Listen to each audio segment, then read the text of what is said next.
Hello. Oh my god. Oh god. Oh, she's going nuts. Iggy. Iggy. The snarfling. She sounds like Gollum. She's gonna flop her fat ass right She's off also the a couch. big fan of like the smacking the stomach, as you do for a dog. She's a big fan of that. I do that to Jason's dog Daisy all the time. She was Oh, this big, yeah, I remember tanky Daisy. boxer, and she had this bright pink belly Rest in that looked like peace. rest in peace, truly. Oh. And she was the ugliest little boxer I've ever seen. I loved her so much. And you used to tell her she was ugly all the time. I told her too. constantly like the ugliest dog I've ever how ugly seen. and stupid she was, and 'Cause she they was don't know just the like difference. she did like the macaroni whack yeah. because she didn't have a tail. She was like me. Just like flopping around. Yeah, and she had this bright pink belly, and I used to just smack it all the time. Oh, yeah. Like, because I called her a chicken breast, and so I was Yeah. tenderizing the chicken breast. Yeah. Now- The other day, Iggy was begging for a piece of potato that Rachel was eating. That's And- cannibalism. Yeah, and Rachel was like, "You can't have this," and I was like, "She can't eat a piece of potato. That's cannibalism." Rachel was like, "You're so right." Yeah, yeah. Also, my back hurts so bad. My neck hurts. Okay. Now we just need our pussy and our crack. Oh my god. My neck, back. your back. Oh, this is a reminder to do something I already did. Leave me alone. I think I threw my back out climbing this morning because I like dropped off the wall and I was like, "Oh, that felt weird." And then all day I've been like, ugh. And then also like anytime I got up from my desk or like picked something up, I was making like old man noises all day. Make sure to keep it moving. So yeah, I'm just gonna sit like this so that's- that my back is fully like curved throughout the whole. You know what I mean? Because just it need to hurts. keep I know I flexing have to it. keep going like this, like back and forth during the Doing whole like episode. my friend Emily used to call it the dirty dog. Oh, Where yeah. instead of downward dog, you like invert and you swap your back between. Yeah. It's like doing the Tina twerk, but on all fours. Yeah, or like the sick cat, where it's Yeah. like your cat's about to throw up. Shout Yeah. out to Emily Beth. She's definitely not listening to this. There's but no way. But shouts out anyway, just in case you are. the camera if I do this? Yeah. Go like this. Yeah. Yeah. Cannot watch this. No, but that's people do that in dance a lot, and I've heard people refer to that as the sick cat because she it's used like to your call it the cat dirty when dog. they're like about to throw up, and Roll. your cat's like like about to just like vomit on the floor. Trigger warning for vomit sounds. No, it's fine. Trigger warning for everything ever for this specific podcast. Trigger warning for this podcast. Trigger warning for all of the like gross mouth sounds that potato is about to make. Is actively making. Oh, okay, there we go. Okay, nice I need to recovery. get her Get up on the blanket, bruh. There we go. Oh my god. Yeah, I got you. It's a good thing this isn't a chaotic beginning. Oh, who us? Could never. We could never. Okay, Ig, I'm gonna do the theme song. Is that okay with you? She's like. Rachel said she's been shooting like that piece of bone she's had for years. Otis has one And too. she's That he's just been had for going like nuts for 3 years. years. Yeah. Never gotten any smaller, never had a flavor, just McChillin' with the bone. It's crazy. Okay, here we go.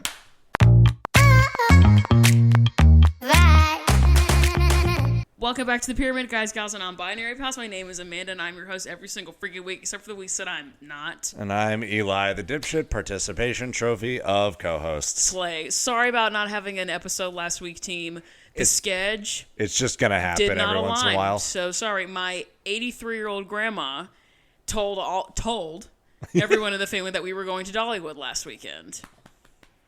And so we went to Dollywood last weekend with my 83-year-old grandma, and I pushed her around in a wheelchair the whole time, and it was awesome. But there was no not doing that, and there were no other days that lined up with the schedule, so it just simply didn't happen. So sorry. And every once in a while, I always appreciate when people like reach out and are like, "Hey, no episode on Damn, Wednesday. You guys okay?" Yeah. We're just Yeah. we've been over this. For longtime listeners, like It just happens. It just happens. Longtime listeners also. Sometimes we have taken a break because Amanda has been having a minty bee. That is usually not the case. It's now. That was once. Yeah, there were a couple of And a half. Yeah, there were 1.5 times. But now it's usually just the schedule. So if you don't see an episode popping out at some point on Wednesdays, it's not probably because one of us is like legitimately suffering through life. It's more of just like the sketch did not align. Simply couldn't make it happen. But we're here this week, and that's what matters. And also, so is Iggy. Iggy, do you have any thoughts? Not a one. Not a damn one. Not a one. She's looking straight into the barrel of the camera. There's just elevator music playing. This is the face that she's making is what I call her business face.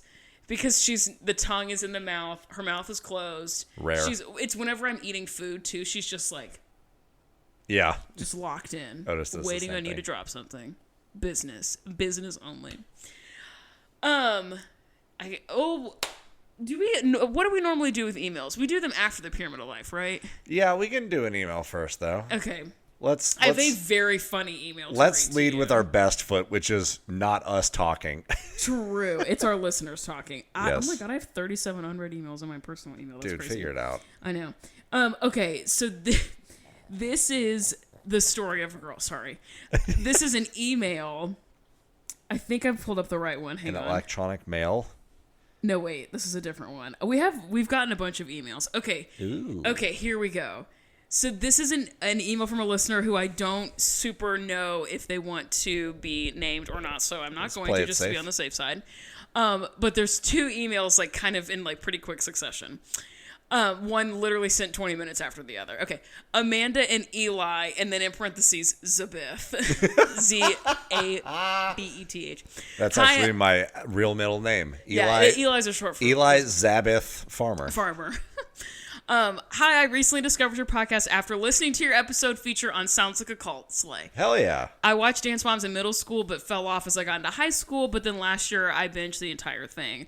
When y'all were on Sounds Like a Cult, it reignited my hate/passion for Dance Moms, and I immediately started to rewatch following each episode with your podcast. It has totally consumed my life for the past month, and I have zero regrets. I have almost caught up to your most recent episodes. I don't know if you guys ever figured out why some episodes in season 3 had different episode numbers on Disney Plus and Hulu, and wanted to offer insight. Ooh. If this is super old news and y'all already figured it out, I'm so sorry, please disregard. So, season 3, episode 11, Camouflage Maneuvers, and the following episode, The Apple of Her Eye, were both 2-hour episodes when they were released on cable. That's too much. That's so long, it's insane. The Apple of Her Eye is labeled episode 14 on Hulu, and I think it's because these 2-hour episodes were being advertised as 2 episodes when they came out initially. So Camouflage Maneuvers is considered episodes 11 and 12, and The Apple of Her Eye is 13 and 14. Don't know why Hulu needs to number them as 11 and 14, but here we are. Totally fair. All right. Sorry, this next part made me giggle.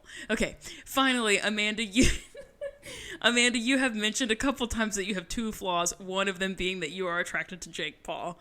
I painfully regret to admit that my one flaw is that I'm attracted to Eli. But then they say, I am also attracted to you, Amanda, but that is obviously not a flaw. I love it. Like, that made me giggle at my desk at work, but that's obviously not a flaw. Yeah. Duh. Look at our sound. That shit spiked. The cackling in the waveforms. I love that I can watch your episodes, and I seriously want to thank both of you deeply for giving me something to giggle about even on my hardest days. Y'all are amazing. Keep killing it. And then not even 15 minutes later, oh my God, not even 15 minutes after sending you this, you said in an episode that I'm watching, you are not attracted to Jake Paul anymore. This whole email was a letdown. I'm so sorry. Holy cow. Listen, okay. What a great email and follow-up. That's like one of my favorite emails we've ever gotten. My flaws, I'm attracted to Eli. Hey! Yes, true, a flaw. Wait a second, also, I'm supposed to be offended. Yes, also not a flaw for being attracted to me, obviously. But also, thank you for the compliment, I appreciate it. Being, a person that has the gift of sight, obviously. I'm just kidding. No, but I would want to say, Iggy, I know you're really boring. I know, Iggy heard that I'm attracted to Jake Paul and she got really pissed. I was attracted to Jake Paul before he became a boxer and like got on steroids and got like really fucking yacked out of his mind. Yeah. I was attracted to Jake Paul when he was like the worst kind of human being. And I was only attracted to him physically. I was not attracted to him personally. He fucking sucked. But he was hot. I also got to... That was such a gross sound. Yeah. I also got to watch a stream today of Hassan Piker talking about the election, and that was very slay for me personally. Sure. Okay, do you want to talk about your pyramid of life? Yeah, sure. Okay, great. And then we can talk about the other emails that we got. The bottom, that was a great start. That was awesome. The bottom of my pyramid is that now after, Sunday, I had to drive home in the dark today. Ooh. And will have to do so. I knew you were going to say daylight savings. And will have to do so for months. Yeah, I saw That's stupid. Why are we still doing this? I know. It's so dumb. Well, here's the other thing, though. Okay. That I will acknowledge, like... Let me have it. Because of where we are located on the globe. Yeah. As we are on a globe and not a flat surface. Slay. Allegedly. Slay. You might also argue, Addison told me she met a guy who is like, people who think the world are flat are so dumb. Obviously, it's cornucopia shaped. Was he serious? And she's like, I can't talk to you anymore. God. But anyway. I think actually I need to change my name and move. Yeah. Where we are on the globe, of course, days are going to be a little shorter this time of year. Sure. And so you kind of have to either drive to work, like get up for work in the dark, or drive home in the dark. And I guess I'd rather drive home in the dark. I still fucking hate it. The only and reason, I want to move to Jamaica. Sure. The only reason I kind of was like, ooh, today after I left it, because I didn't leave my office until 6:30. But actually, that's not true, until 6. But when I walk out of my office towards my car, our parking lot is like right up against a like drop off. And so you can see the skyline of downtown Nashville. Oh, yeah. That's pretty lit. I'm going to put a picture of it right here. Hooray. It's kind of cool. So like that's fun. But other than that, not worth it. No, I hate it. My bottom of the pyramid is with the times when I have to travel and be away from Nija. Because I love her so much. And I'm about to be out of town for a whole MFing week. Where are you going? For work. Don't dox for yourself. work. I'm going to Texas for work. What part and of I have to be gone for a whole week. And I don't want to. Well, some parts of Texas are okay. I'm going to Austin. Yeah, that's like the coolest part of Texas. I'll be inside a ballroom like for a week straight because I work in events. But I'm just I hate traveling away from Liza, dude. It makes me fucking sad. Because then I think about how I'm literally gonna cry. I think about how she's here by herself. She's not though. But she is. Where's Rachel? Rachel's not gonna be here, and neither is that one. They're going to be somewhere else. Oh, right. That's why you asked me if I could. Yeah, duh. Now the stars are aligning. Now everything's clicking. No, Rachel and Iggy will also not be here. Not Iggy. So baby, she's going to be here by herself. Iggy, do you want to go? She's like, yes. Outside? No. Yeah, that's the bottom of my pyramid. Being away from the animals, dude, makes me sad. We got to be out of town away from your boy. Yeah. From your literal son. I just was. It's the worst. Yeah. Please don't smack Iggy. She's got hands for you. This is the rest of the episode, by the way. It's me just play wrestling with her. The way that her eyes can see, I'm not kidding, at least 270 is crazy. Okay, what is the middle of your pyramid, bro? Most exercise she's gotten in years. Probably. Geo lady. The middle of my pyramid is shopping for a car. Shut the fuck up. You're getting a new car? New to me, yes. Yeah, who's getting a new... Nobody. Dude, on a non-profit salary. What happened? Did it catch on fire? Nothing yet. Did it explode? Not yet. Did it break down? It's about to. Yikes. So I'm trying to get ahead of it. My car, I think I told you last time, had just passed 250,000. For your, Honda Civic, Toyota Corolla? Toyota Camry. 2009 2009 Toyota Camry just passed 250,000 miles. If that's not a commercial for a car, I don't know what is. Literally. This thing, I haven't even so I gave up on fixing it a year and a half ago. I was just I'm officially not fixing anything else. I'm putting gas. I'm getting the oil changed. That's it. Yeah. I'm not fixing anything else. It's not worth it. This car might be worth $300 right now. Maybe. The windshield has a crack in it. The interior is falling apart. The car rumbles as you shake, especially if you turn off of perfectly centered. It rumbles as you shake? Or as you drive. It rumbles and shakes. I was like, the car's going to rumble if you go like this. I'm very strong. I can shake the whole car. Yeah, it's gotten, like, people have, like, bumped shopping carts. Like, it's just a nightmare. Yeah. And I'm not fixing anything. And so I just wanted to drive it into the ground. It's officially basically in the ground. So I'm shopping for a car that's new to me. And so, like, what's the move? What are we doing? What's the vibe? A full-size four-door sedan that's good on gas mileage. Ooh, okay, nice. Like potentially another Camry. The thing is, I'm looking at like 2017 or newer. Duh. I would really love to have like Apple CarPlay. It's because nice. I have like Addison and I have rented a few cars. A Camry, an Altima, and a Chevy Malibu. Slay. And they all like having Apple CarPlay is just an insane quality of life thing. I spent so much time driving that like that is a legitimate like quality of life thing that I would really, really prefer. Anyway, so I agree. As a side note, I totally agree because I work, as I said, work in events. I use my GPS all the time. Yes. It's really nice to just have it on the display instead of looking at your phone. Yeah, it's way safer too. Also true. But so 2017 or newer, 100,000 miles or fewer, with Apple CarPlay, and like so like there are a decent number of options, which is great. And the idea of purchasing a new car is great, but like that's also just like more money I'm gonna have to throw at a depreciating asset, and it sucks. But like I am more excited than not. Yeah. But because there are unfun parts of the process, that's why it's my middle. So when I got into a car accident semi recently, and like it like totaled my car, I got the car that I have now at CarMax, which is where I got the car before and the car before. And I love going to CarMax because they don't haggle on price. It is what it is. And it's like, these are the facts, and their financing is super easy, and they explain it so well, and I've never had a problem with them.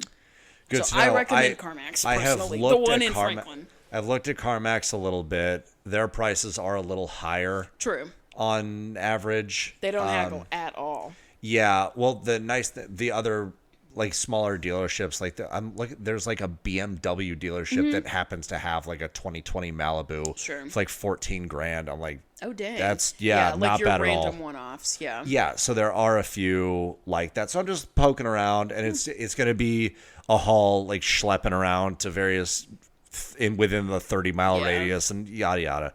But I'm still excited about it. Yeah, that's fair. My middle of the pyramid is that in 2 days I'm going to see Billie Eilish with my friends, and I'm very excited. But I'm also not excited because that means at one point it will be over. You know what I mean? I'm going to have post-concert sadness super fucking bad because these tickets were bought for me for my birthday from a bestie. And I remember where I was when he texted me that we were going. And, like, do you have plans on November 6th? And I was like, no, why? And he was like, don't make any. And then I was like, what's happening in Nashville on November 6th in Google.com? And Google.com told me that it was Billie Eilish. And I'm like, so excited. Yeah. I found out we got these tickets in May, and at least once a day, every day since we have found out that we were going, I have struggled to understand how I'm going to keep my soul in my body. How will I? It's going to be a good one. How will I return to Earth? Because I'm trying really hard to not spoil the set list for myself, but it's also really difficult. But it's hard not to because I see it on social media because she's like, the most listened to artist ever for right now. And she's are you listening to me? Yeah, I just realized I didn't have red receipts turned on for you. That's insane. Yes, you do. Oh, I was scrolling through your info and I accidentally turned it off. Oh, I was also making sure that your birthday was in my phone. July 23rd. Yes. My birthday, 1996. I already have it. Anyway, but she does the song Happier Than Ever, which is the one that like changes genre in the middle, and it has the line, you made me hate this city, which is like, I did not understand that line until the last like year and a half, where I'm like, you motherfuckers, whatever, and it's like screaming and it's rock and roll for that song, but then also there's like songs about love and friendship, and there's songs about being gay, and like I'm just really excited about it. It's gonna be Littest night. I literally don't know how I'm gonna go on because it's gonna be so fun. Ascend. No, literally, I'm like, how will I return back to this mortal plane? How will I go on after seeing Billie Eilish? William Eyelash. I'm so excited. It's gonna be. Do you think she's gonna wear a big T-shirt? Yes. She's been doing this really cool thing where she's been wearing gigantic T-shirts, but then like biker shorts. But then the biker shorts have lace on the ends, and then she wears like a backwards baseball cap. Hot. I don't know what I'm gonna do. I literally don't know what I'm gonna do. This concert might make me gay. I like don't know how I'm gonna walk out of this and be Good like, luck. yeah, I think I want to have sex with men. You know what I mean? Like, how am I gonna do that after this? Who's to say? Who's to say? Anyway, that's my middle of the pyramid. Yeah, we have enough time before the camera dies. What is your top of the pyramid, bruh? The city of Washington, D.C. The top? Yeah. I love D.C. Ig? I love it. Iggy, thoughts? Snort. No, D.C., first of all, Patrick and Leah are there. That's right. Okay, you're right. It's at the top of my pyramid, too. Damn. That helps a lot. But no, like, the city of D.C. is easily one of the most, like, diverse, True. liberal cities in the country. True. I walked down the Weirdly. street and I counted. Well, they host like foreign diplomats, and it's this sure. beacon. It's one of the most American cities there is. Very true. In Very that patriotic. it is such. You know, we used to use the term melting pot, right? But that's not correct. Sure. America's more like a salad. Yeah, because We don't want to all. We don't want to blend into one thing. We want to have all the individual pieces and flavors contribute to something greater. True. And that's what DC is. You walk down the streets and hear over a dozen different languages on any like 10-minute walk that you take. There is easily accessible and clean public transportation everywhere. There is history, there is culture, there's beautiful art everywhere. There are incredible restaurants. We went to an Afghani restaurant on Saturday night. Spectacular. I don't know if I've had Afghani food before. It's awesome. You would love it. Middle Eastern food and Mediterranean food and everything, like that whole area of the world, fantastic. Afghani food is no different. And there's great like brunch spots. The whole city is so walkable. You love brunch. Yo, I'm a slut for brunch. You are bottomless mimosas. That's what we had. Not when he's around, if you know what I mean. Yeah. Yeah. But yeah, and especially like because two of my best friends in the entire world were there. Duh. And also like Addison came along and got to like really spend some time with them. Everything. It was just like the interaction, everything was great, but I've talked so much about Addison and Patrick and Leah, frankly. I just want to give a shout out to the city of DC. Fair. Additionally, flights are very easy from Nashville and pretty inexpensive too. The DC airport, DC's not that far away. Reagan International, but like the airport has like 7 gates or whatever, so getting in and out of it is crazy easy. Yeah. It's just I love what the fuck, Iggy? Pig, you can just scoot over. You have a whole cushion. Look, I just touched her butt. She's like, yes. But yeah, DC is dope. I love it. Have you really ever spent time there? Not in my adulthood, no. Dude, the last time I was there, I think it was in high school. You owe it to yourself. You want to go hang out with Patrick and Leah? Yes, they will now. host us. Literally, let's go right now. Ig, pack your bags. She's ready. Look at her. She's like, all right, I'll go get my suitcase. My suitcase is shaped like me. Body built like a suitcase. Yeah, body built like a fucking... Like the bus and the driver. You know what I mean? 100%. Yeah, I love DC, dude. I absolutely love it. Okay, my top of the pyramid is a new album that came out last week that is called Chromacopia. It's by Tyler, the Creator. Have you listened to it? No, but I've seen... Dog. Okay, almost you keep going. every... You'll enjoy this. I'm ready. So, I was a teacher. As we know. For over a decade. True. Almost every former student that has connected with me on social media has posted about it. You are in lockstep with Gen Z right now. Good. Dude, it's so fucking good. How? I'm about to like out myself on this podcast, but oh, here we go. My guiltiest of all of the things that I find pleasure in, truly my literal guiltiest pleasure. Like, you could not waterboard this out of me, except I'm confessing right now, live in front of a studio audience, against my own will, or better judgment of my own will. Yeah, is that I love the album "Life of Pablo" by Kanye West. That came out in 2017. It was before I knew what a shitbag Kanye West I think is. A lot of people maybe didn't know. That album. Well, that's not true. The first half of that album, up until you get to the song "Waves." That album is so fucking bulletproof, it's crazy. But you get to Waves, and then you get to the song FML, and after that, it's shit. The album sucks. But that first half of that album goes unnecessarily hard. It's crazy. And literally, like 2 weeks ago, I was just talking to my sister. Shout out my sister. She and I were talking about how, like, it does listening to Life of Pablo now make me a shitbag of a person. My sister was like, if it makes you a shitbag, it makes me a shitbag. And I was like, great. And I was telling her, like, I need a replacement for, like, the itch that scratches. And I cannot find it. And it's something about, like, the, like, smart lyricism, smart production. Yes. And almost feeling like you're going to, like, you are insane. And, like, it is an agitated rap that almost sounds bad, but it's so smart and so well done that it's awesome. Enter Tyler, the Creator. Tyler, the Creator, also, I've only just this last, like, couple of months really been paying attention to him. But he, as an artist, is just a really interesting person. Yeah. And in the same way that Kanye West used to be an interesting person. It's funny that you kind of make that comparison, because, like, for a little while now, I've never really, like, followed Tyler the Creator, but every time I, like, see him, like, he's kind of like doing a character a lot of the time, and that character is, like, on the verge of maybe being problematic, where you're like, I should worry about that guy a little bit. But I've also seen him being, like, really genuine. Yeah. And he seems really sharp. Yeah. Like, the guy he's really seems fucking very smart. bright. Yeah. And so I wonder, like, some people like that that get, like, the spotlight sometimes, like, fall in a bad direction, like Kanye because West. like because, like, their narcissism takes over. Yeah.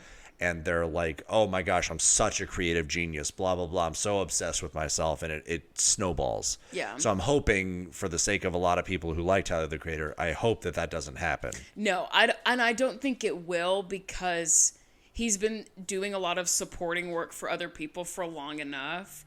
And this album is also specifically interesting to me because it, like, he also has voice memos and voicemails from his mom throughout the whole thing. And this is the first album where Tyler, the Creator, is talking about his life and isn't doing a bit. And has said that in interviews recently of, like, with Igor, with Flower Boy, with Call Me If You Get Lost, it was all this, like, kind of, like, insane caricature that he was doing of himself. But now he has a great song in there that's called Tomorrow, and it begins with the voice memo from his mom where she's talking about how bad she wants a grandchild. And this is, like, a few songs after a song that's just a straight up about a pregnancy scare. And it's called not Plain Jane. It's called, and it's not Judge Judy. Is it Hey Jane? Yeah, Hey Jane, which is a double entendre because Jane is the name of a birth advocacy Planned Parenthood type center in New York City. And it's about, like, it's your decision. And he says, like, it's your call. I support you either way. But, like, this, like, I'm old enough to want this in my life, but I really don't. And I don't know what that means for me as the man. But also it means nothing because it's not my decision, because it's not my body. But here are my feelings. It's very, very complex. I was going to say, it's really intricate. Right. But then in the song Tomorrow, it begins with this voice memo, and he says, like, one of the bars is, like, something like, my friends all have pictures of their families, and it's cute, and all I have are pictures of my Lambo in silly suits. And it's like, and he said in an interview, like, fuck, like, what am I supposed to do? Like, I'm supposed to be old enough to have a wife and a marriage and kids, and I don't want that, but also I don't know what the fuck I'm doing. And I'm a Grammy nominated and Grammy award winning artist. He's won 2 Grammys. Yeah. And there's a bar in there where he says that no one fulfills me like this music shit does. So in the end, so it's something like, so in the end it'll just be like all of like me and all these Grammys or something like that. Like, or it'll be me and all these Grammys when it's all said and done. So it's like, yeah, actually, fuck you guys. I'm super successful, and all of y'all, like DJ Khaled, like talk shit about me for a long time, and which is like, DJ Khaled, shut the hell up. But he like made it a point to become a really smart, successful writer, and he did it, which is great. But that's not everything. Or is it? Or is it? Because also, fuck you bitches, he's so successful. So the song of the week, obviously this week, is a song from that album. I can talk more about it later. But it's so smart and it's so fucking good. The only song I skip is Hey Jane, because it's like a little too close to home for me. I'm like, oh, this is stressing me out. But the whole thing is like no skips. Without that one emotional attachment to that song, bulletproof album. Dang. Front to back. It's crazy. There's a song called Sticky, and it's about being in a sticky situation and trying to fight someone. And Glorilla and Sexy Red are on it, and there's like big HBCU trumpets and trombones in half of it. It's hard. It's awesome. It's so fucking good. And it replaces Life of Pablo. Fuck Kanye West. That's I right. love it. It's awesome. Fuck you bitches. Y'all are mad. Okay. I don't think anyone listening to this podcast is mad. Yeah, I hope not. Jeez. Okay. I guess it's time to talk about emails. I'm going to try to like whiz through some of these because Deal. We have a bunch of them. Okay. Oh, so this was an email by Bestie of the Pod, Alyssa, that I accidentally skipped because you and I got, like, our recording schedule was a little funky. So I'm going to hit, and she said, like, hey, I'm sending this to you again because I don't think you guys saw it. Sorry, I skipped it. So I'm going to hit the highlights of this. So thank you for sending it back. Yes, I'm going to hit the highlights of this. Dexter is the name of her dog. Remember I said Dexter Pillow, and I was like, oh, Dexter, like Dexter's Laboratory? Oh, yeah. Dexter's the name of her dog. My Dexter Pillow is a picture of him on a pillow that I made on Shutterfly. Hell yeah. I love that. This is a few weeks ago, but she says, when you said Shabbat Shalom, bitch, I cackled out loud. Like, that's amazing.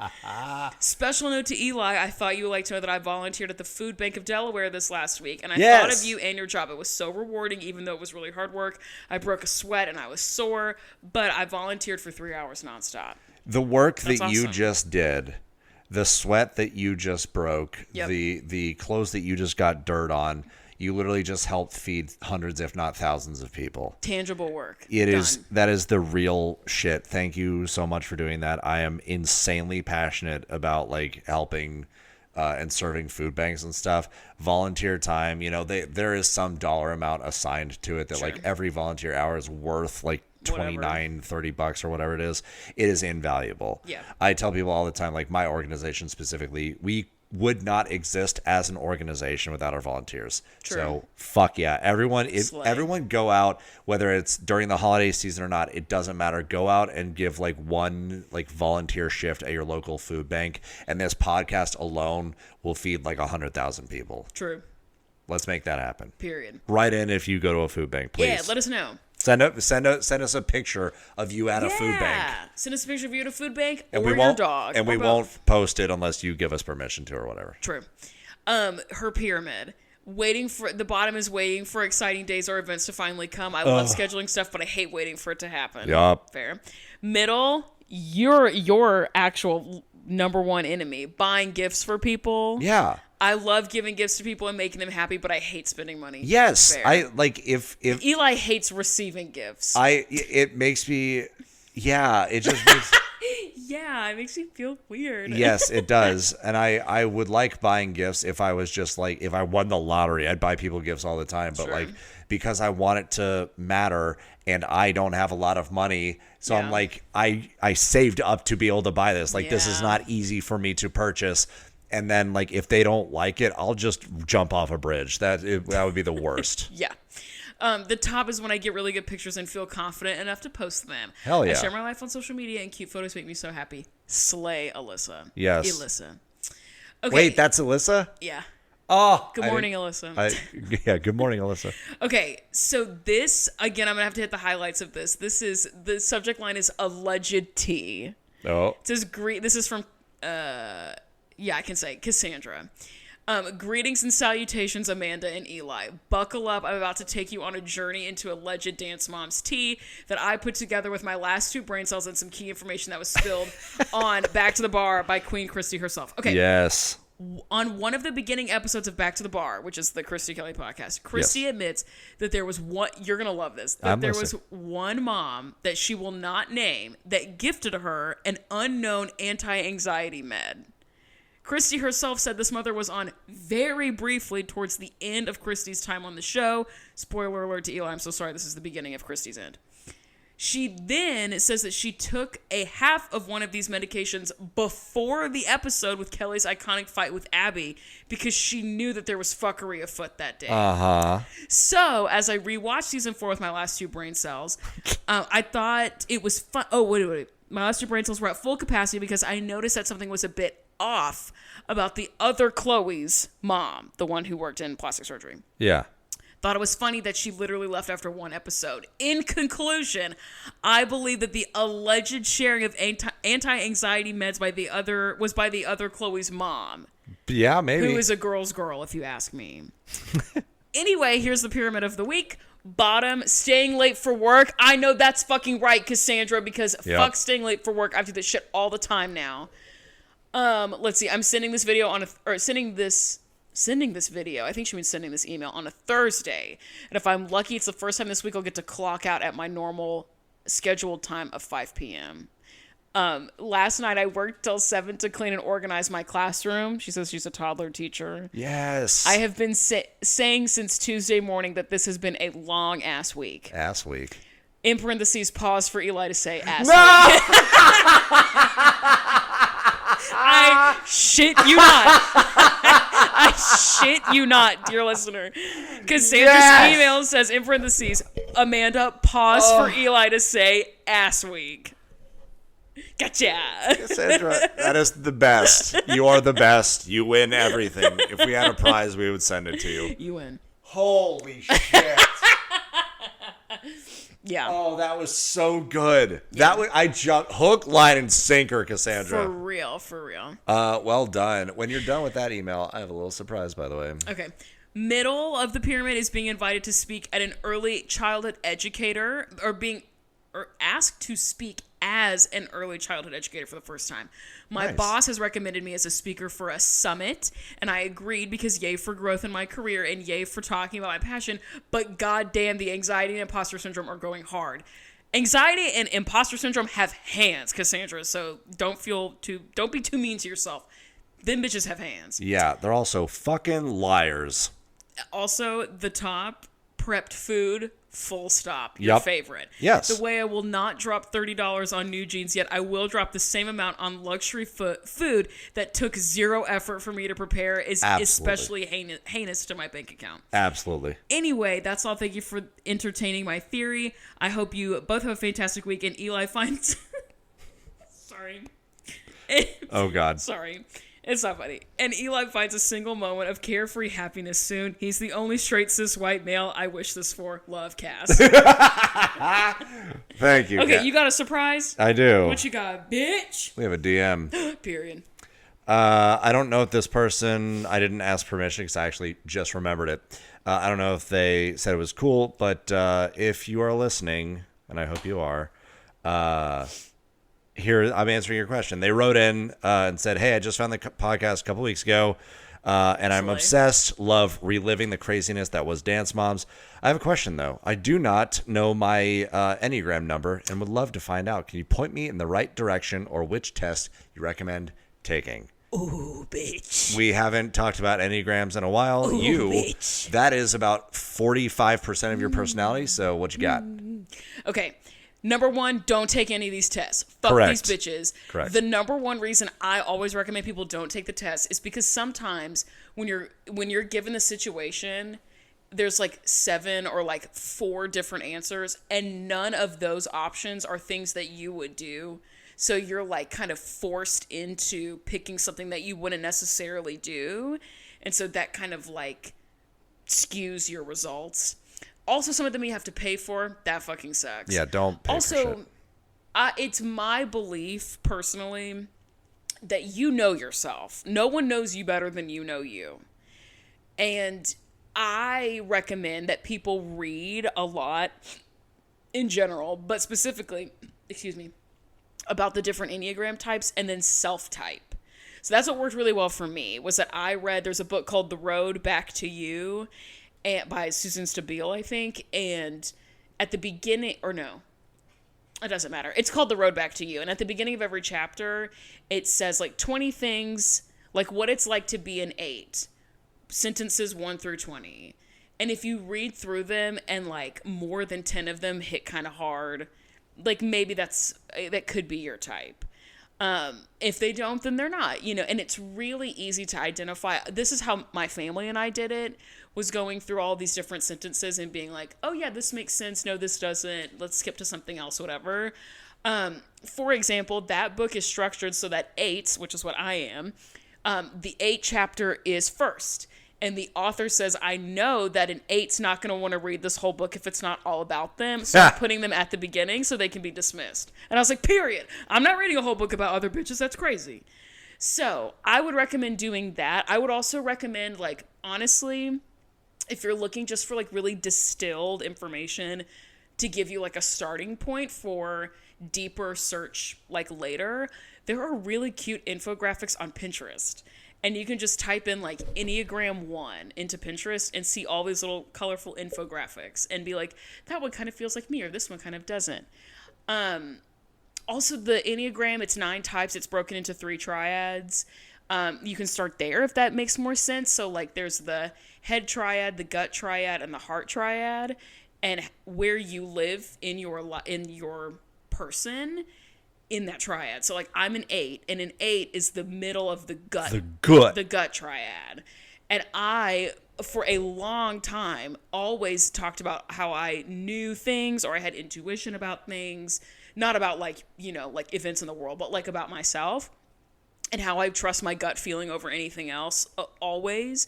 So that made a lot of sense to me. My dad, God bless him, is such a thinker. It's insane. So my dad was like, I'm somewhere in the head triad, because he's not a feelings person and he's not a gut instinct person. He's a facts person.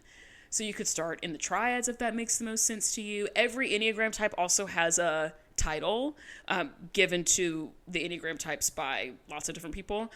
But if you want to look up the titles and identify, so that might be easier. So like my sister is a 1. Shout out my sister. Eli is a 1.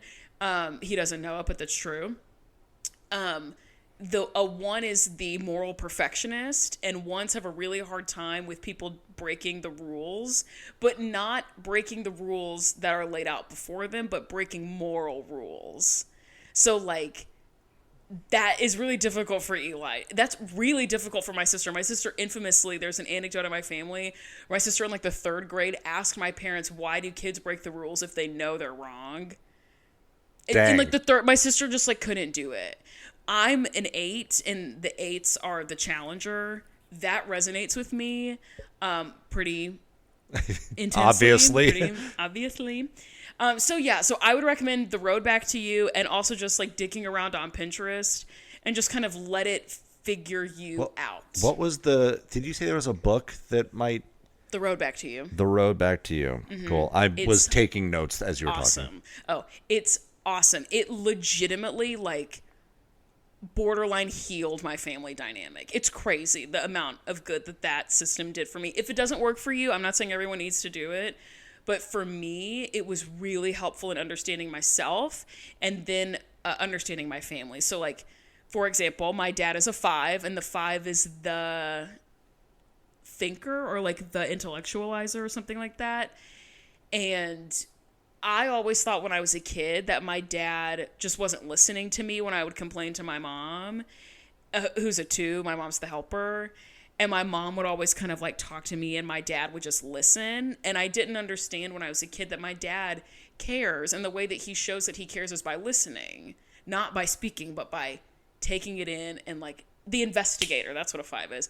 Taking it in, digesting it, and really thinking about it, and then coming to a decision or an opinion later. Whereas my mom, as the helper, wants to verbalize with me right here in the moment, and I, as the challenger, want to tell her why she's wrong. And then my dad is just listening, And I didn't understand that as a kid, but I do now because of the Enneagram. I think this is probably a good conversation for couples to have. Abso-fucking-lutely. Not to get like way too into it or whatever, but the dynamic you just described with you and your mom, I feel like a lot of couples probably run into because like I admit that I have a good bit of like helper in me where I'm just like, oh, well, here's a solution to the problem. And that's not necessarily what the other person wants. They're just like, no, I just want to be heard, or no, I just want you to like be in this emotion with me, or whatever. Yeah. And so like couples talking through that kind of thing, I think you can reach some understandings. Everyone has every type within them, but it's just which one is the most dominant of all of the different aspects of your personality. And also, like, I am an 8, like, at my core person. 8, every type, because the Enneagram is on a circle, every type has one on the on either side of it that you also lean towards.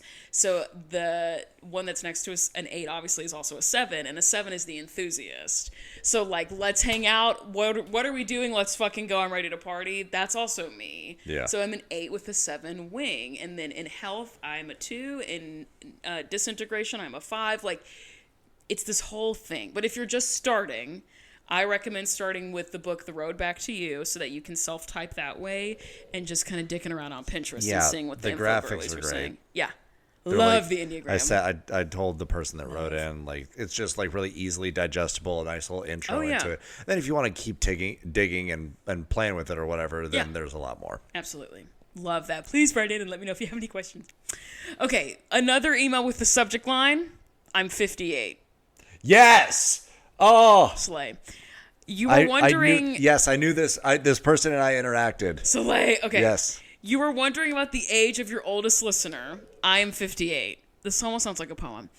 I became a Dance Mom fan when we were stranded in Vermont in a snowstorm. I fell in love with Christy and Kelly, and now that there is a Dance Moms channel, I'm still watching.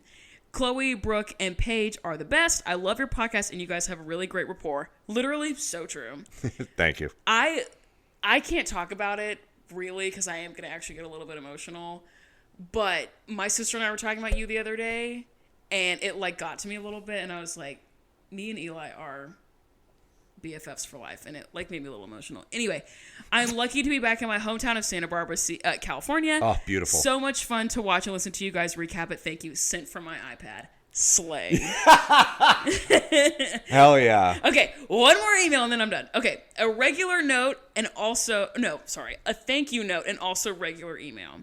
Okay, hey guys, it's Mel again. I'm scared this email will be too long for you to read, so feel free to pick and choose. Amanda, if you don't read it on the pod, can you show Eli? I'm going to read it right now. She says, because I want you guys to know the positive things that you're bringing to the table. So. Oh, thank you. Okay, I want to write in again to say how much I enjoyed your coverage of Big Trouble in the Big Apple. Uh-oh. Iggy gonna bark. Nah, she's all right. Oh, no, she didn't bark. I thought she was going to. Iggy has been so affectionate. She's been sitting up here and, like, just grunting. Slobbering on her We were bone. playing and... No, I also didn't take her out. Don't take her out. Okay, I wanted to write in again to say how much I enjoyed your coverage of Big Trouble in the Big Apple. I don't know when this email is going to find you, but as I'm writing it, it's the latest episode. I know you said it was a hard watch, and that made it hard to talk about for however long, but I don't feel like that episode... I don't like that episode either. Normally, I skip it, but your commentary felt fresh and a perspective I don't think I've seen before. I think the fact that 2 educators, which in parentheses this person says...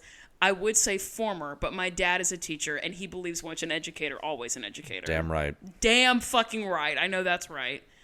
That 2 teachers were giving their opinions on Abby's teaching and highlighting the fact that it's not just that she's rude, it's the actual teaching that's shitty too. Yeah. I really appreciated both your inputs from the perspective of your backgrounds, and it was really eye-opening.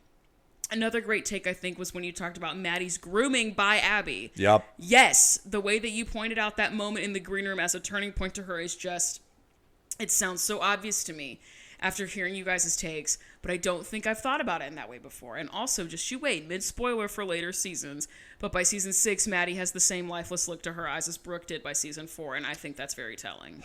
That's so sad. I also wanted to talk about the whole Chloe dancing first out of order. Christy says this is such a piece of drama because these MFers are vindicating me. because someone cyberbullied me and said that I was stupid for thinking that had anything to do with anything.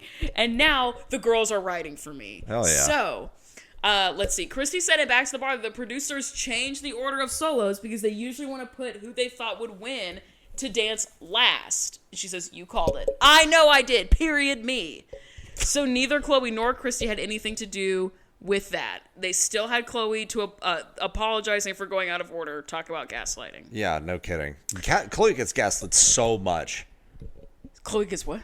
Gaslit. Oh, yes. Sorry. I was thinking unreal. About my microphone being annoying. Gaslighted. Yes. Gaslitten. Do you know do you know why they call it being do you know what gaslighting is? This isn't a joke. Oh, okay. I thought you were going to do a bit. The term gaslighting comes from a play that's called The Gaslight. And it is a play in which it's a man and a woman who are married. And I can't remember what the man stands to gain by doing this. But for some reason, he decides to convince his wife that she's going crazy. And so what he'll do is dim the gas light in their house just a little bit. And she'll be like, is it darker in here? And he's like, no, it's not darker. What are you talking about? And she's like, no, it's for sure darker in here than it was yesterday. And he's like, no, it's not. And by the end, she goes crazy because the lights are almost pitch black. And she's like, the lights are off. What? And he's like, no, they're not. That's why it's called gaslighting. Damn. The theater girls are carrying society. Okay. And I stand by that. Okay. Last time I forgot to send a pyramid, so here it goes. On the bottom is the fact that now the sun is shining in a way that hits the window next to my desk in asterisks directly. And I have to close the blinds for the whole afternoon so I don't get half my face sunburnt. But the blinds don't let wind in, so it gets hot, and I hate it. Oh, brutal. Middle is getting my degree, smiley face. I'm happy, of course, but maybe because I haven't had the ceremony yet or even received my diploma, I don't yet feel accomplished. I'm just glad I don't have to stress over classes and tests and buses being late anymore. I will. Yeah, there's definitely that. So some people, where you get satisfaction from is always different, and it's not necessarily in the place that you think it's going to come from. Like, I also didn't feel any sense of accomplishment with either of my degrees, even after my master's degree. I was just happy I made it out of undergrad. Yeah, I was just happy. Like she just, or like they just said, I was just happy to be done with classes. I have felt a lot more satisfaction, like at different milestones of my life, or just in like moments that were like just another Tuesday or whatever, but I realized were like really important to me after the fact, and I felt very different. So it is totally okay that you don't feel like this huge sense of accomplishment after graduating college. A lot of people do. And you obviously did not. So I didn't either. Do your thing. The top of the pyramid is my dog. Her name is Pepper, and I love her very much. Yes. Even being away from her most of the time because I moved out of the state and had to go to college and decided to stay here, she still manages to brighten up my days when I FaceTime my parents. She's truly the light of my life, my silly giant baby. Hell yeah. That was it. Thank you for reading. I've said it before, but your podcast really brings me joy, and being able to participate by writing in is so cool to me. Bye-bye. Bye-bye. 4 heart emojis. Is there... Thank you guys so much for all the emails. They literally make me... Like, my heart soars with the eagle's nest, and I said that shit. The eagle's nest doesn't soar. It just sits there. But the eagle's nest is high up. Yeah, but the eagles soar. No, but the eagle's nest. So it soars with the eagles. My heart soars with the eagle and its nest. Yeah. Speaking of eagles, did you see my Halloween costume with my idiot brothers? No, I'm not on social media. Let me see. Well, I won't. That's why you have to read the Instagram messages, dumbass. Remember? Because I'm not on Instagram. Have to. I chose to. I thought I was doing you a favor. No, I went as Gandalf, and my brothers and their friends went as the Fellowship of the Ring. I told you what I was going to be and what I was. Remind me. So I was I was reminding the people that were going to trivia with me that I have a body like a 2-hourglass and that I'm bodied out, truly. And I was wearing a hot-ass bodysuit. I was bodysuit. So, actually, yeah, putting the ass in hot-ass bodysuit. For real. And we went out to play trivia, and I was holding a serving platter with, like, a thing on it. And I went like this, and there was an index card on it that said cunt. But the U was asterisked, and so I was serving cunt. That's hilarious. Yeah, and also, So. Obviously. Duh. Okay, are you ready to talk about this episode? We've been shooting this shit for like an hour. I hope so, dude. I thought you guys would be like close. Well, we didn't start till 7, so we've been going for about an hour. Okay. Let's see. This episode we're talking about is season 4, episode 8, Wingman Down. Terrible name. Yeah. First of all, terrible name. This episode, to me, felt a little boring. How did you interpret this episode? Did you love did her not or not think it was super boring. You didn't? No. We always have such different reads It on is strange, those isn't it? episodes. Yeah. Interesting. There's no fist fight in this episode. I know. No. I need to be jolted into being interested about something. By the way, speaking of crazy shit in the episodes, it showed the clip of Kelly in the previously on. It showed Kelly pointing and Abby doing that. She looks so good. Like she wasn't actually going for her finger. I don't know, was so dude. silly. It looked weird. You don't to chomp me. multiple times half a foot away from the finger if you're not. We already went through this. Folks at home can decide for yourselves. I think she was just... Write in and let me know, do you think Abby was LOL JK, or do you think she was going to bite that woman's finger off like a carrot? She was not going to bite Kelly's finger. Anyway, so yeah, that's basically much. Basically pretty much that's basically the previously English. one. That's kind of it. Okay, this week we're in Pennsylvania. Abby is at the front desk. We immediately see her talking shit.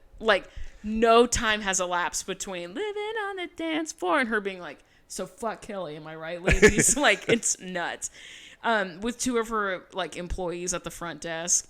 And Abby's, asking them or, dictating to them that she wants a formal letter dismissing Kelly and that she's not allowed back on the campus. Yeah, who is she talking to? Who is that woman? Anyone.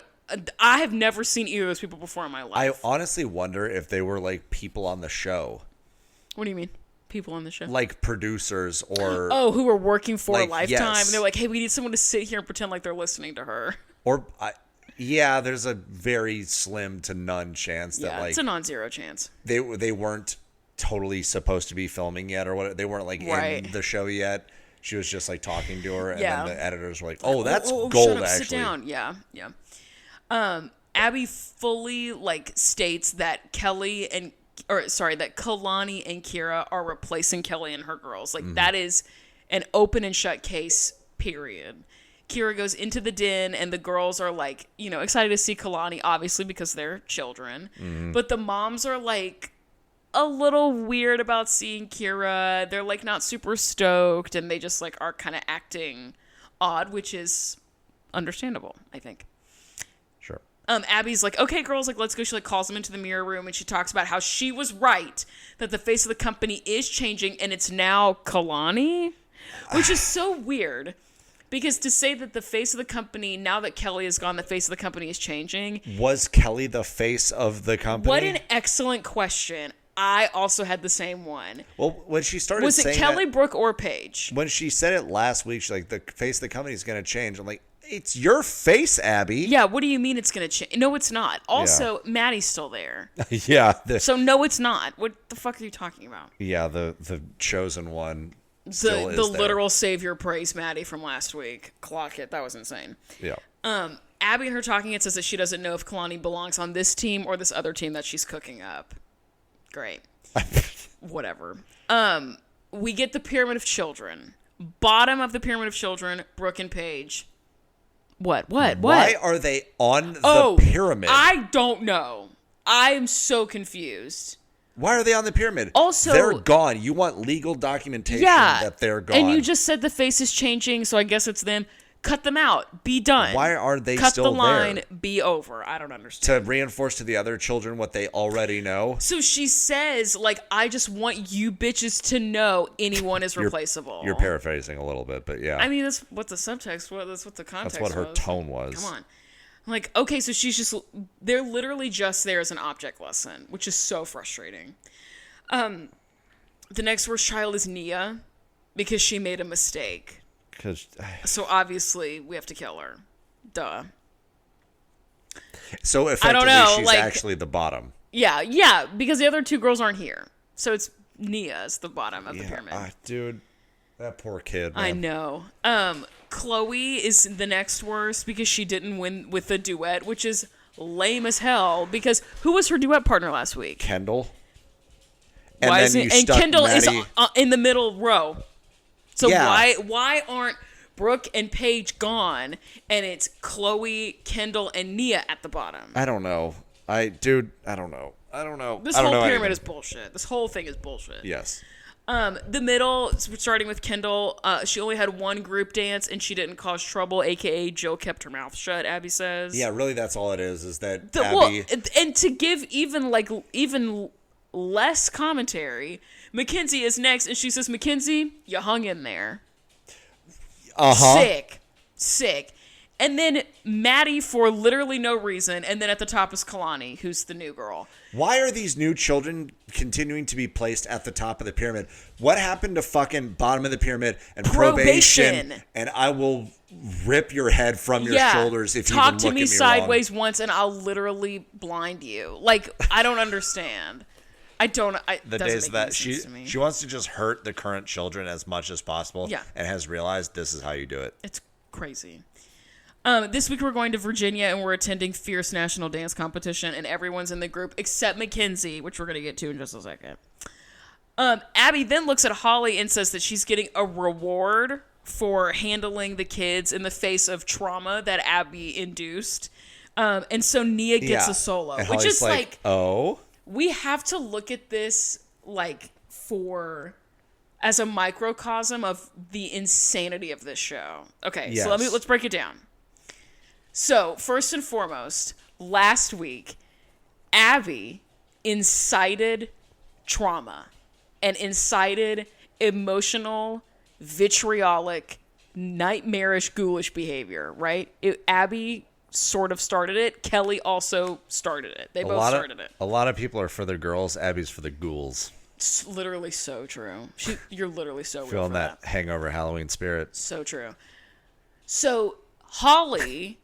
being of sound mind and body, and apparently the only one, ushers the children, literally yells at them to just leave the room. Yeah. Like, actually yells. Like, we hear that, we didn't and I was see like, that oh last my God, week. yeah. She was, like, actually yelling. Gets the girls out of the room. Because Holly did that, Holly needs to be rewarded. Uh-huh. And the way to reward Holly... for ushering the children out of harm's way when Abby was almost in a fist fight with this mother is to give her daughter a solo wherein she is objectively set up to fail. That's the show. That's living on the dance floor. That's Dance Moms. That's literally the whole show. Cue the music. It's crazy. It's just like crazy is not even like a good enough word to describe it. It's just so indicative that like the behavior of the moms matters more than what the dancers do. And is rewarded to the children. Yes. Your mom slayed, and so you get a solo. Your mom messed up, so you're at the bottom of the pyramid. Right. How many times have we seen that? Yeah, absolutely. Your mom's getting on my nerves, so I'm pulling your solo. Yeah, absolutely. Jesus. Holly in her talking head is like, yeah, I guess. I want opportunities for Nia, but not like this. This is really fucking annoying, but whatever. Chloe's gonna do a duet this week with Maddie. That made me a little happy. Chloe does not look pumped. This whole episode looks really upset, just in general. Yeah. And Christy in her talking head is like, well, Chloe and Maddie like kind of had a falling out, and like I don't think Chloe really wants to like trust Maddie or like hang out. Christy really. also contributed to that. True. I think Maddie was we said last week that might have been a turning point for her. I also think that she felt backed into a corner and lashed out, like a 10-year-old. Right. Agree. I hoped when this was announced, like, oh, good, they'll reconcile and they'll remember how fun it is to dance together, and this will be like a nice way for them to like rekindle their friendship. Yeah. Speaking of Kendall is doing a duet with Kalani, and Jill is nervous, obviously. And also Mackenzie's going to LA to record music. Melissa says in her talking head that this is her thing. Bitch, since when has Mackenzie ever been interested in music? I'll tell you, when the other age skewer of Brooke left, because Brooke is the one that's outside of the typical age range and likes music. Now, the other person who's outside of the typical age range, Mackenzie, now has to like music because Brooke is gone. There's no other reason for that to be the case. Well, they also, I think an episode or two ago, they entered Mackenzie in like the lip sync division. Oh, yeah, I forgot about that. That was such horse shit. Yeah, well, so I wonder if like this has been going on a little bit behind the scenes, but now Brooke is gone, so we're going full force into it. What I will say is that on one of the very first episodes of this MFing podcast, like literally 7 years ago, one of my songs of the week is called The Worst Thing, and it is by Mackenzie Ziegler. That song, and a current day, that song goes hard. So it works out for her. She's like done Spotify stuff. She like makes money doing music. She's a singer now. So just like Paige, it kind of worked, but also at what cost? At what cost? And all that kind of thing. Yeah. Yeah. Okay, we're getting a group rehearsal. The group number is called... Yum. Oh, God, I cannot say it. I have in parentheses, I'm scared. I maintain song that sentiment. Has been stuck in my head for hours. I'm like, I'm going to throw up and die, maybe. Yeah. Which song? That song from the show? Yes. Yeah, I hate that. Hate that song. It's so bad. I kind of like, so that song, I feel like could be sampled and turned into a hip hop beat. Oh, for sure. Any song can be sampled. Well, no. Like this one, as soon as I heard it, I was like, oh, this would go hard at like the beginning of like a Kendrick or a Kanye track or something. Yeah. Like if they just sampled that and then kind of like looped into the actual song, but it keeps sampling that. Like that would be, I think they could do that so well. That could be played at the Mexican restaurant down the street from us that turns into a club on Saturday nights. Yeah. We need to do that again, by the way. That was so fucking fun. That was insane. Okay, Abby and her talking head. She does this like so many times this episode where she's like, this team's never danced together before. I hope they do well. Wow, who like, knows? This very like canned, they need to gel and blah, blah, blah, whatever. Nonsense. Yeah. Okay, the moms go up to the Lido deck and they're talking about how weird it is that like, obviously it's weird that the Highland girls and Kelly are gone. Duh. And Kira, bless her heart, says, do you think that both parties, like meaning Kelly, or like the Highlands and Abby, are happy without them here? She's like trying to be nice and like, oh, do you think this is like a situation that kind of works out for the betterment of everyone in the end? Mm-hmm. Christy immediately says, yeah, you have no idea what's going on. Yeah. And right, that was really fucking mean, but okay. But also, I get it. Yeah, Christy is in the most foul mood that she's like ever been in this whole episode. I honestly don't blame her. Like, I kind of get it. I don't either, but I still, for a lot of this season and maybe even a little bit of 3, I found that she became a lot more negative. Like they told Christy? her, yes, they like told her, you need to turn it up a notch because we talked all the time about how she was such a great mom. She gets a little feisty when she's like defending her kid, but she still knows how to like keep her eye on the prize or whatever. She has just gone like very full chaos the last like season and a half or so. Yeah. Yeah. Holly says that the whole thing that like this like fight happened so fast, and Jill is like, they both snapped. Kelly and Abby both snapped. And Melissa is like very weirdly in the middle of this conversation. It's like, do you guys want to come over to my house and drink wine and eat some cheese? Also, going to someone's house and drinking wine and eating cheese is like my favorite activity ever. We should do that too. We could do it right now.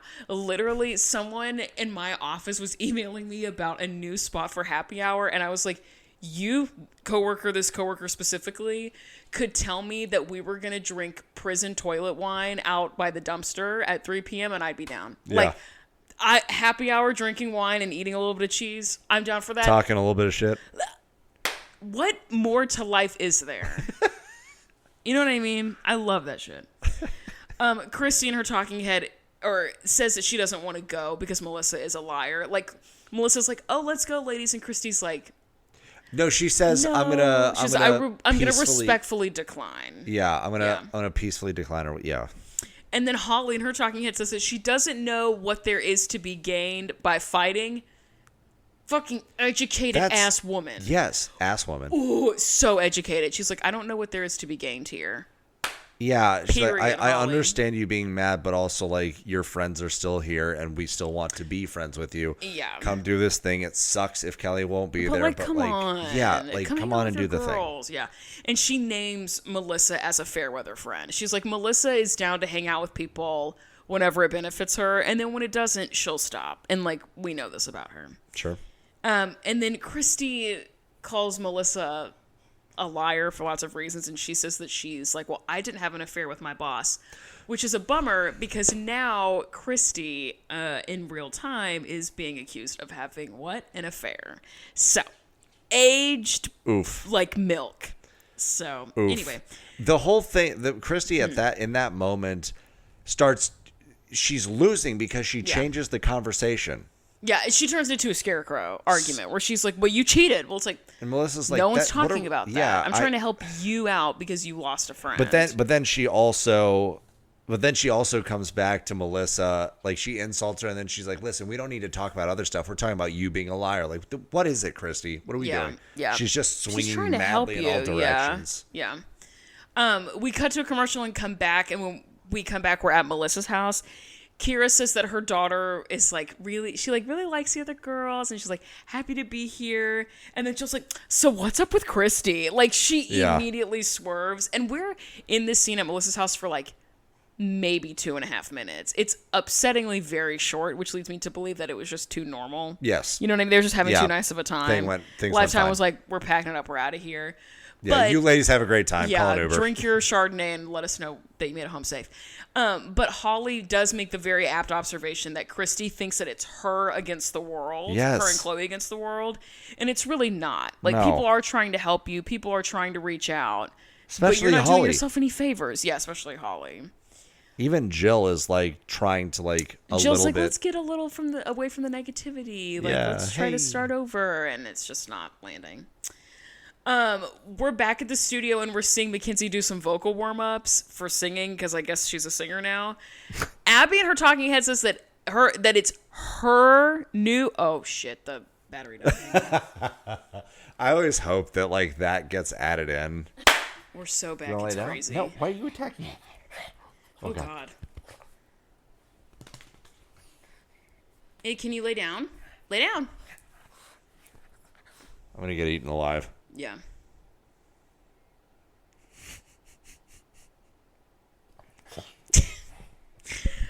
Okay. Abby in her talking head says that Mac Z is her pop star. I made a noise when that was happening. That's how she releases Girl Party. That's the name she releases Girl Party under. Is phenomenal. Mac Z. That went hard back in, what was this, early 2010s? Oh yeah, so 2014. Yeah. Yep. And it's something, she says this is something that Brooke could only dream of. So upsetting. Why must you do this? Yeah. And Mackenzie like sings a little bit and Abby's like, you need to have some fire in her. Like, it's if bad. I heard in front of you, or if I was going in front of you and I heard you, I'd be like, I got nothing to worry about. Yeah. Also, she's 8, 9, whatever she is. She's young. She's a child. She sounds like shit. Don't get me wrong. Yeah. But true. But she's also a child. She's at about the same point that Brooke is at 15. So like, already wow, got you like eat them up. Damn, that was crazy. I'm speaking objectively as an educator. Damn. It is my job to be objective, and so like eat them up, Eli. You gotta get the foundational stuff. She has like a sense of rhythm. Like she started to like rush a little bit, but still adjusted well. Yeah. Like so, she's got an ear for it. She needs to work on like. Having a singer's voice, not just moving her own voice up and down. She needs to like actually sing. Yeah. I know that you're probably not going to want to do this, but I want you to watch one full syndicated season of MTV's RuPaul's Drag Race. You would love that show. Speaking Straight of wine and cheese. Love Drag Race. Speaking of wine and cheese. Because it's a competition and it's about the arts. You would... And also, they're so mean to each other. You would love that show. Okay, well, that I don't like, but I'd be willing to watch. I saw one season finale one time at your house. Oh, that's right. I forgot about that. Yeah, that show's awesome. That show is... Allegedly. That show's awesome. What season was that? I don't know. Was that the COVID season? Why would I know that? I don't know. I wonder if that was the season that Jada Essence Hall won? I don't know. Did Simone win? I don't. Why are you asking follow-up questions? Oh my God, all I want to do is watch Drag Race. Okay. Kendall and Kalani are doing a duet that's called Framed, and they're using an actual frame as like a prop. Abby is screaming at Kendall because she was like, I just told you how to do it.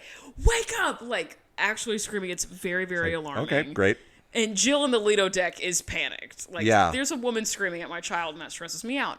Totally fair. I'm surprised not more came of that.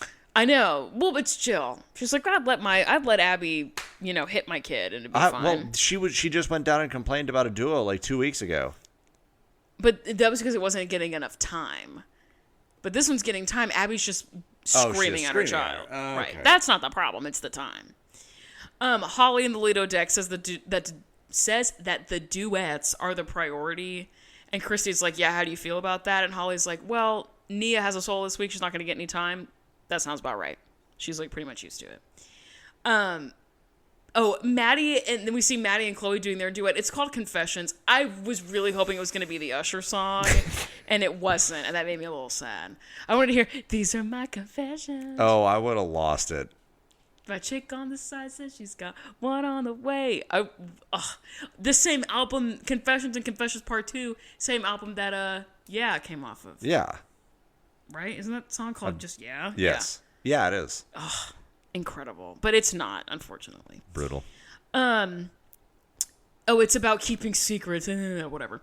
Christy starts picking a fight upstairs about how Maddie is a liar and Melissa is a liar, and she's just like picking fights this week, and it's kind of getting on my nerves. I agree. That it's getting on my nerves, or it's on your nerves? I agree that it's getting on your nerves. Okay. I'm fine with it. Okay, thank you for that. We see the group rehearsal, and Abby gives, again, in her talking head, the same bullshit about, like, oh, the group hasn't danced together before. I hope it goes well. That same song and dance, literally. Pun intended, yeah. Literally. It's every single episode. I know. Oh, I don't know. Let's see how it turns out. And then the moms are like, hey, Christy, girl, we missed you at Wine and Cheese. Where were you, bestie? And she's like, fuck you guys. Melissa made it clear that she, Holly, and Jill are the three friends. And so she's feeling some type of way that her friend is gone. And she just, like, wants to be left alone. And, like, I get it. I understand that. But if you want to be left alone, don't start a fight. Yeah. If you want to be left alone, be left alone. And be like, oh, that's really nice. Thank you for saying that you wish that I was there. Thanks. Period. Don't be like, oh, I didn't go because I don't have any friends, and also fuck you guys. It's just too much. Like, pick a struggle. You know what I mean? Either they want you there or you don't want to be there. Especially, why are you going out of your way to make Holly an enemy? You know that if there is someone in this show that will ride or die for you in a correct way, it is Dr. Holly. Dr. Holly. Why would you try and alienate the one rational person that exists on the show? I don't get it. I don't get it either. It's so annoying. Christy's like doubling down on this idea that Melissa wants to hurt her kids and she doesn't care about her kids. And then the others are doubling down on their perspective. So it just doesn't, both worms are drilling into the ground. Like, they are not going to share the same opinions. They're not going to understand. Christy is insistent that they are bullying her and want to hurt her kids. And the other moms are insistent that that's not the truth. So there's never going to be like an intersection of understanding. That's just not going to happen. No, we don't do that on this here show. No. Melissa is like, listen, my kids are always going to come first. Melissa's like, Melissan. Yeah.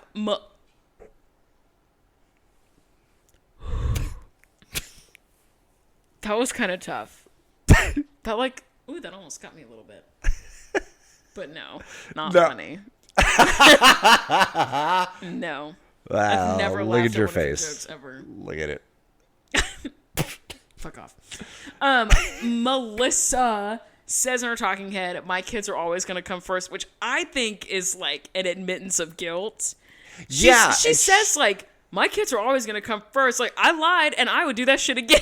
Yeah, but the thing, Melissa, you're telling the truth though. I know. And that's so stop acting like you're lying. It's so dumb. You are dumb. Melissa, you're a dumb person. Pick a struggle. Melissa, I know you're listening. I know you're I know you're listening. That was So fucking stupid. This is what you came for, folks. This is what you came for. Annoying. Listener who wrote in that said that they were attracted to Eli. How about now? Yeah. The answer should be hell no. Where do we stand with that? It should be gone. You should only be attracted to me. At this point. Oh, you're just greedy. One time I went on, I don't know if you remember, you probably don't. I went on a tirade on my close friend's story on Instagram about my frustration. This was years ago. My frustrations with men. Shocker. Were you standing in your bathroom? I was wearing my red hoodie. Do you remember this? I remember. I was going on a tirade about men, like, feeling the need to confess to women in general that, but I always thought you were attractive. But then, like, well, where were you? But where were you, first of all? And secondarily, it really sucks to say that to a person who lives in a plus-size body, because you're reinforcing this idea that, like, but you would never admit to being attracted to a fat girl. You just keep that a secret and then tell me later when you're, like, taken or, like, you know, married or whatever. And the way that I was... Or it's somehow safe to tell you that. Right. That's what it is. Which is insane. It is. And the way that I was framing it made sense in my brain. And then because I'm a Leo, I went back and watched all my Instagram stories to hear the sound of my own voice. And I realized that the way that I was, like, expressing it made it sound like if someone wasn't attracted to me, it was because they were fat phobic. And so then I was like, all right, I do want to clear one thing up. Yeah. You cannot find me attractive and not be fat phobic, and that's fine. Yeah. I don't know why I started talking about that just now, but it made me think of it. Anyway, we cut to a commercial, and then we come back. There are a lot of commercials in this episode.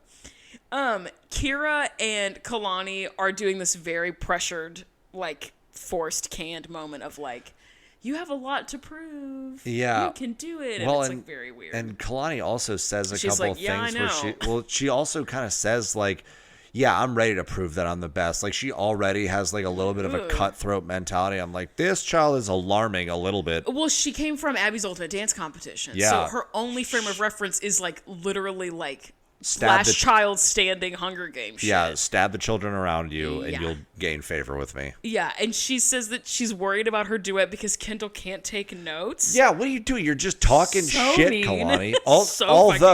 Although, as a child who tended to be one of the better children at most things.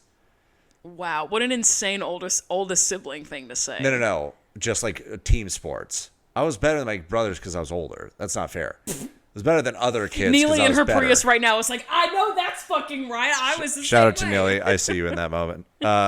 But no, like on my like baseball team and stuff, I was just like I hit my growth spurt earlier. I was just like naturally an athletic kid. And I tended to be better. And so when other kids would like miss a routine ground ball or strike out on just an obvious pitch down the middle, or when we're in music where like they just can't like figure out the lick. Like, no, just hit a downstroke and then it's a tap right after, and they just can't get it. I'm like, or it's like it's a rest. How There's can you nothing there. not Shut up. do it? Yeah. Sticks up on 3. How is this difficult for you? Yeah. And so, like, that's fair. I understand. I get the music thing. And especially when she's, 11 or whatever, like, you don't have, like the social, like, skills to understand, like, well, it just takes some people longer than others. No. She's like, no, she's dumb, stupid. Mom. Yeah, and she's making me look bad. Like, okay, well, let's, So I understand. I completely understand. That's fair. We're seeing the group rehearsal again. And Holly asks Christy, like, how are you doing, Diva? Like, is it different day to day? And Christy in her talking head is like, fuck this. She's over it. Yeah. She's like, things are just really different now. I was going to say, they keep showing their group numbers so that they can keep playing the song that says yum yum in it. Oh, my little yum that's yum. how it got reinforced. That makes sense. I heard it probably a dozen times. I know, it's ridiculous. My little yum yum. I hate it. I do too. Jill asks if Kelly and Christy are like talking, and Christy's like, hey, I don't want to talk about this with you guys. Like, I don't want to talk about it at all. We love setting boundaries. Yeah, it was just like totally fair. She says she doesn't want to talk about it, and then Jill's like, yeah, but what about this? And Christy's like, hey, still don't want to talk about it. Funnily enough, don't want to talk about it. What about if we talk about it this way? But how about if I ask you this question and make it sound like this? What if I fuck off? What if I keep prying until you just snap? Until how about that? Wear you down. Would that be fun for you? Yeah. And everyone is just like, Chrissy says that she thinks that the girls are fine, and then all the moms like, well, we miss the girls, blah blah blah, whatever. Yeah. we see Nia solo. And I hear the music. And I have woof in all caps with several O's and several F's. Of fucking course, Abby gave Nia basically a Negro spiritual. Yeah, that's what that song is. As a straight dance. Up. As I went down to the river to pray. Yes, that's what that song is. Of course she did. Of course she did. It's everything that Nia does via Abby, everything that Abby makes Nia portray is some iteration of Black struggle. There is no time where that child is doing something that has nothing to do with anything but her talent. Nothing. She is always this like caricature, over-stylized version of a Black girl. Always. There's never a break, and it's always about how hard, she's Rosa Parks, how difficult it is to be this kind of person. And I'm not saying that she shouldn't be doing those things. I don't think Abby should be doing those things. But Nia never has a break. Maddie and Chloe get like beautiful, pretty, lyrical numbers. Nia gets numbers that are like gnarly and about struggle. And it's never fun. It's always bad. And it's always attached to who she is fundamentally as a person, as a Black girl. It's so upsetting. Yeah, just Abby, have fun. It's not your story to tell. And it's, no. Like, also, dude, what the fuck do you know about anything, that's Abby? what I'm saying. Is like Abby. Also, she's 12. Yeah, it's so degrading and dehumanizing to reduce her to one thing about her that Correct. She can't change. She can't do anything about, and to then disservice her consistently, to say your numbers will always be about how hard it is to be this person in this time and place, and I'm not going to give you enough time to rehearse, so you will always be a loser. Yeah, it's crazy. I was actually a little shocked that Holly didn't say anything about it. I know, yeah, and I think at this point for Holly, it's like, who gives a shit? It's in one ear and out the other. It's like, who cares? Yeah, at least she got some attention. And Nia, like, doesn't take a correction, and Abby screams at her and walks out. And Holly catches Nia in the bathroom. Yeah. My heart shattered. And Holly says, Holly says, I don't care what Miss Abby says.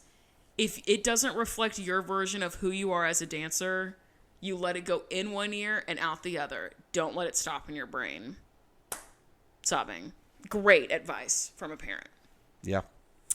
Okay, we go to the competition. Yeah. We're getting ready. Did you see where their green room was? Did you see this? Like, in the context, it was in a high school. Did you see what room it was in? No, I didn't notice. Bitch, it was in the band room. Oh, hell yeah. There were all these band lockers everywhere, like instrument cases and stuff. I was like, okay. And I saw like the when they were plastic seats, and I was like, hell fucking yeah, dude. At the I band did notice room. Actually when they were running the group number later on. I was like, that looks an awful lot like a band room. It is a band room. Hell yeah. I just have getting ready in the band room slay. Yeah. Melissa notices that Holly is like struggling with this like headpiece thing that Nia's wearing. It's like this wrapped piece of fabric that's going around her head a bunch of times. Yeah. And she's trying to sew it into Nia's hair. Don't worry, that will come back. Holly is like... Oh, good. I was worried everything would go okay. Yeah. Holly in her talking head is like lamenting that Christy is isolating herself. This is not good. You know, Christy asks the room if there are any secret dances happening that we don't know about. And Melissa's like, that bitch is bitter from last week. She says... Oh, good call, Melissa. Yeah, and she's like, we're all a little upset. Last week was hard for everyone. No, it wasn't. No, it wasn't. It wasn't hard for you, Melissa. It was hard for you to get called a liar, which you are. It was hard for me to see all my friends suffer. Yeah. Oh, wow. It's been so difficult. I'm glad this is now all about you, Melissa. Thank goodness we forgot. The moms are like doing their like pep talks with their daughters and being like, you can do it. I believe in you. So this is kind of where the like weirdness happens with the hairpiece thing. Christy is like, hey, can I kind of like tuck this up a little bit? Like looks like it's going to slip off. It's a lot of fabric. They're taking like a pretty long piece of fabric and it looks like almost rolling it up and then wrapping it around her head. But it doesn't look like that's A, what that fabric was meant for, and B, it doesn't look stable. It just looks precarious. Yeah. Precarious. Okay, whatever. That wasn't as good as Melissa, and that was pretty funny. Okay, we see Kendall and Kalani doing their duet. And Jill notes the pressure that's only on Kendall in Abby's eyes. She's like, Abby's only going to lambast one child and it's going to be mine. Kendall and Kalani's duet, I know you don't watch the dances. It was fine. I actually kind of did. You did? Well, because there's a new kid. Oh, that's fair. The dance was like fine. Yeah. It was a little corny, but... Yeah. It's a lyrical routine for I was just tweens. saying, like, are the kids, like, moving together? Kalani is way better than Kendall. That was clear. In shape and, like, angle and effort, it was just, like, so It was just, much cleaner. it seemed more effortless. Kendall looks like she's trying. Yeah, Kalani does not. Right. Which Maddie also doesn't. So that's why they dance really well together. Well, and Maddie and Chloe... no question. We'll get there. I mean, we're there now. Maddie and Chloe... Those kids, within the first 5 seconds, I was like, it's game over for everyone else. They're just in lockstep. They're in lockstep. And what I did notice, the dance, they looked great. You know, like we knew that they've always kind of been the two best of the studio. And but I haven't watched them in like a season and a half or 2 seasons. And so like I was like, all right, let's give all these a watch, whatever. And they just move so perfectly together, and they crazy. They like accent the same way at the same time, and they just knew where the other one was on the stage and everything. And then afterwards, did you see them hug? Yeah. I was like, we're back, baby. I know. And they have like a really awkward moment of like Maddie being like, no, we did really good. And Chloe just kind of standing there, but like they're being children, I think. And they just like don't know what to do because they're friends, but also the adults in the room with cameras say that they're supposed to hate each other. Yeah. And also one of the moms is now gone and their friends are missing. It's just like a weird dynamic. I think Chloe still is maybe a little bit hurt, but Maddie is... Maybe like, I didn't do any of that shit. That was my mom. Well, Maddie also maybe realizes that what she said or doesn't realize that what she said was more hurtful to Chloe than like she actually meant it. Yeah. She's like, I was just making a shitty comment to my mom. Yeah, I think she was just being hyperbolic, and her mom kind of told her to say it, yeah. And Chloe was like, oh, fuck. Yeah. Like, well, I don't know that that's what she thought. At 14, oh, fuck, dude. Is she even 14? Like, damn. We see Nia solo. It's fine. The headpiece slips a little. She scoots back, like on the floor, and it slips off her head a little bit. And I'm like ready to like throw up. It like really stresses me out. And she walks off the stage, and she is upset. Hello? Whoa, hello. I turned on an accessibility setting one time to turn on my flashlight by touching the back of my phone, and I can't figure out how to turn it off. And I can't figure out how to do it on command. Yeah, never. Except for when I don't need it to. So Nia's like, I told my mom to sew it in more. Yeah, and it's very, very dramatic because she's on the cusp of puberty, and so everything is dramatic. Yeah. Well, and also, like, she kind of makes the point, like, anytime I get a chance to do something to show what I can do, something happens. When she gets back to the green room, Holly is, like, trying to, like, ease the blow by being like, you're right, it's my fault. I'm so sorry. You know, she's trying to be nice to her and trying to, like, understand what's going on. The other moms are also in the green room. When Abby comes in, she is screaming at Christy. Yeah. And blames the whole thing on Christy for, like, trying to tuck in a little piece of the fabric. Christy looked genuinely confused. Christy's like, why am I catching strays? I didn't do anything. Don't you ever put your hands on a child? But they use that as a preview to make it seem like Christy hit a kid. Yeah. Which I knew wasn't the case. I figured it would be something like this. And don't you ever put your hands on a child ever again. And Christy literally is just saying, she can't even, like, be angry, like, for the sake of the show and come back. She's just like, what is you're mistaken. She's like not actually yelling at me. I didn't do anything. There's no way you're talking to me like that. Yeah. And Holly is like, well, actually, you know, Abby, you're not really spending a lot of time with me. And Abby's like, oh, sure, it's always my fault. Like, yes, it is. Yeah, actually. Correct. It actually is your fault. You're the face of the dance company. You're the one that has the final say in everything. If something goes wrong, guess whose fault it is? Yeah, exactly. And Christy says to Nia, like, I don't think I did anything wrong, but if I did, I'm sorry. Yeah. Which is such for what it's worth, Nia. Such a non-apology, and Nia is like, whatever. Like, she is tired and 13 and doesn't care. Yeah. And then Holly is like, it was my fault. Like, I should have checked. Like, I'm her mom. Hell yeah, Holly. You know, hell yeah, Holly. We're all about accountability around here. The group is getting ready for the dance. It's group dance time. And Abby, like, gives a second for Mackenzie and is like, where's Mackenzie? And Melissa's like, she's running her music. And Abby and her talking, it says, I want my future pop star to blah, blah, blah, whatever. I tuned it out. But that's really upsetting. And then my future pop Melissa, in her talking head, says that Abby gets to do all the things that she wanted to do with Brooke with Mackenzie. So Brooke was really just nobody.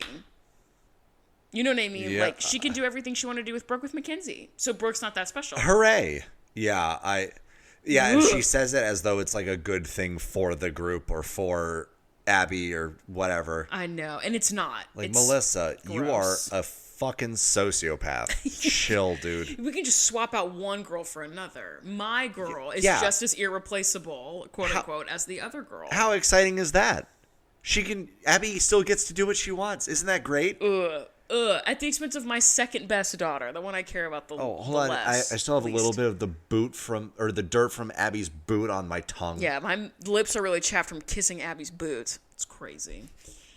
Okay, the group number happens. It's fine. It's like whatever. It's relatively, my little yum yum. It's that. It's relatively fine. Would you say that it was yummy? I would not, because I think that's weird. I wouldn't either. I was asking if you. No, I would not personally. My little yum yum. This is gonna be like, don't tell my boyfriend. Dude, I thought about that the other day. Actually, I was just like up in my room and I had an urge. Billie to Eilish is gonna do that song in a couple days, and I'm gonna have to be like, don't tell my boyfriend.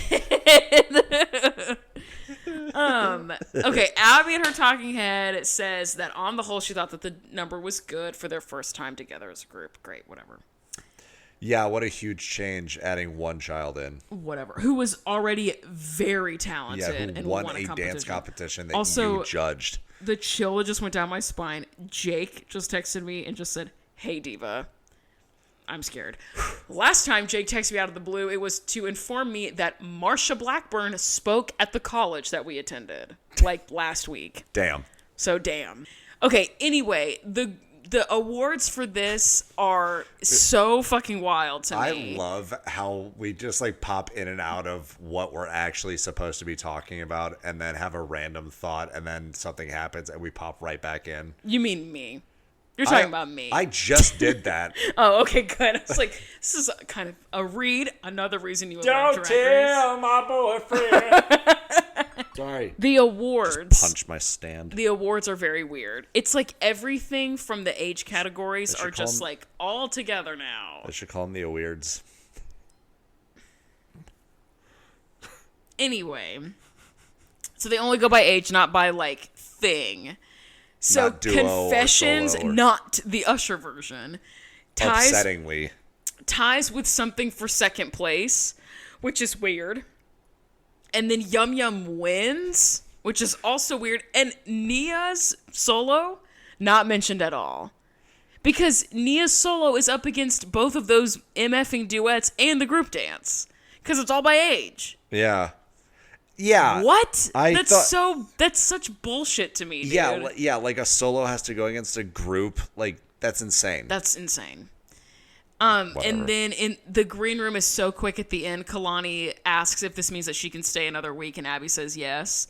And then Abby asks Kira, I get to stay for another week. Yeah, does this mean I can stay for another week? She reads off the cue card. And then Abby asks Kira what the other moms are saying about Kelly. Mess, Abby. That's mess. Yep.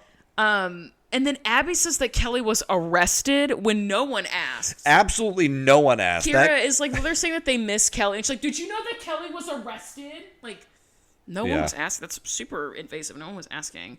And it's just, if you miss someone like that, you should get lost. That's it.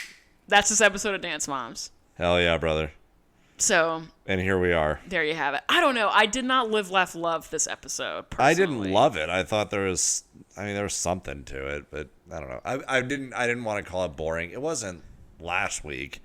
I mean, we needed a cold glass of water after last week. Yeah, I needed therapy after last week. It was insane. What's your song of the week, bruv? It is called... I'm ready. Love Me as Though There Were No Tomorrow by Nat King Cole. Great singer. Yeah. Are you into anything by his daughter, Natalie Cole? You should be. I have heard. So Natalie Cole does a cover of Love, which is her dad's original song. Sure. With his track interlaced. So it sounds like they're doing a duet. Sobbing forever. Adorable. Well, so want to hear something also funny? Yes. I really got into this song because it's on the soundtrack of Fallout New Vegas. Because it's a desert themed. Oh, I know. And so it's a lot of like old Western type stuff. And as I swear to you, the ambiance of just like roaming this empty desert at night. And then like Nat King Cole comes on. That whole soundtrack is full of old time bangers. I'm telling you, dude.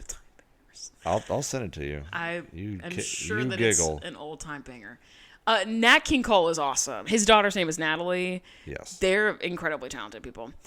My song... Oh, I was going to read out some of these lyrics. My song of the week is the song Balloon by Tyler, the Creator, featuring Doechii. I'm going to pull up some of these lyrics right now because they are so fucking funny and, like, smart and also edgy, and it's great. Okay, hang on. Oh my god, this song is so fucking good. How good? Let's see. So it's like one of the great lines in this is, let's see. Why I work so hard, my sole profit. Why I can't settle down, I like options. Why I hate small talk, I like topics. House shopping, I'm a pig, I love copping. Right, like copping is like buying things. A pig, like pigs are cops. I'm a pig, I like copping. That's awesome.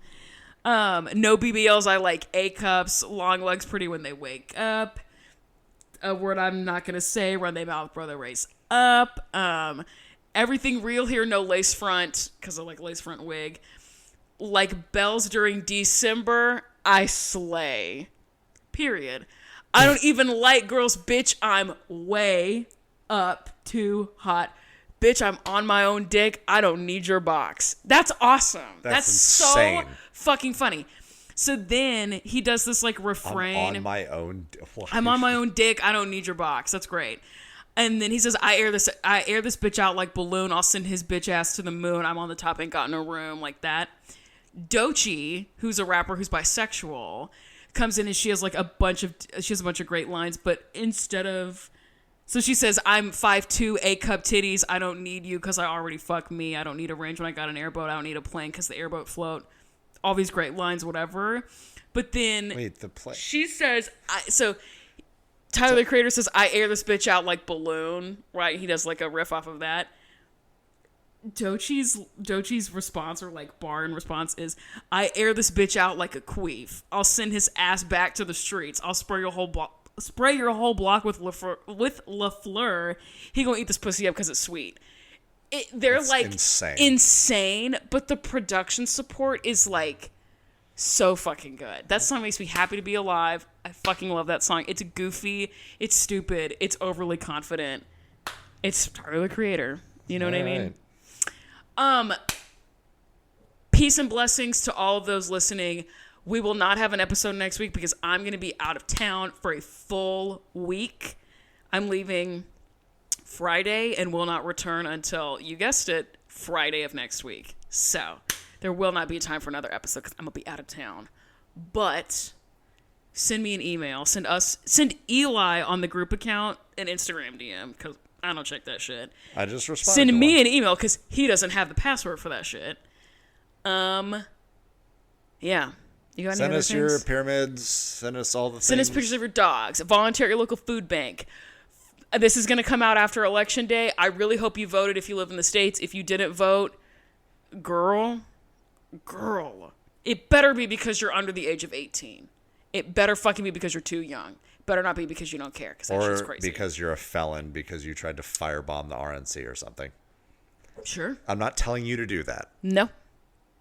But we are saying that for legal reasons, you had participated in felonious activity that was specific to the downfall of the GOP.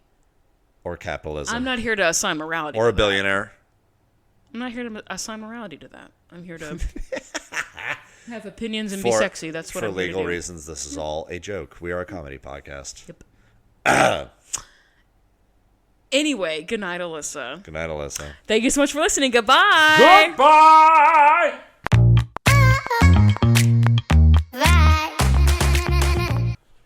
My voice almost cracked on that one.